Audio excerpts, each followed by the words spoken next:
that it really serves California, so it doesn't really help anyone here in Nye County or really in Nevada. He's talking about a proposed solar project just south of Pahrump, and it could become one of the largest in our state.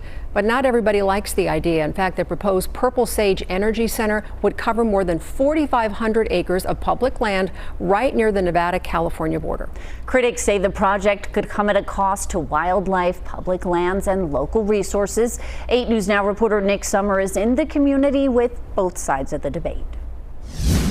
The future of this desert now comes down to a balancing act. On one side, concerns about water, wildlife, and open space. On the other, the promise of clean energy for more than 100,000 homes. Is this something that helps us? Is this something that we want? Is this something that we need? I always look at a risk reward. Is the risk worth the reward? And I just don't see any reward here. The Bureau of Land Management has released its final environmental review for the project. If approved, the proposed energy center would turn this desert landscape into a 400-megawatt solar facility. Nye County Commissioner Ian Bain says he's historically opposed all solar projects, arguing the impacts outweigh its benefits for local residents. I am concerned about the safety of it. I'm concerned about the functionality of it. Is this something that in 20 years we're even going to be doing? Much of that energy would be sold to California through an existing power purchase agreement. Supporters argue projects like this are critical as demand for clean energy continues to grow. But Bain says the debate isn't about solar power itself. It's about where these large-scale developments should be built and whether the environmental trade-offs are worth it. We are a target for people who want to come in and make money and may see us as an easy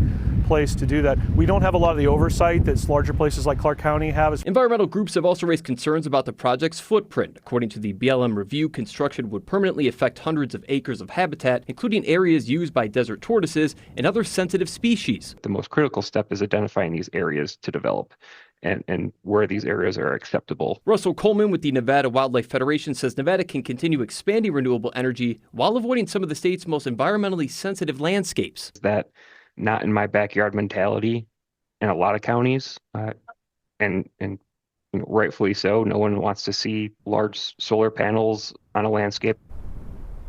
The proposal is now entering a 30-day protest period, allowing members of the public to submit objections before a final decision is made. The protest period runs through July 13th. For the latest on this and other stories, visit 8newsnow.com and tune into our live newscasts on Channel 8 every day at 6 and 11 p.m. or weekdays from 4 to 7 a.m.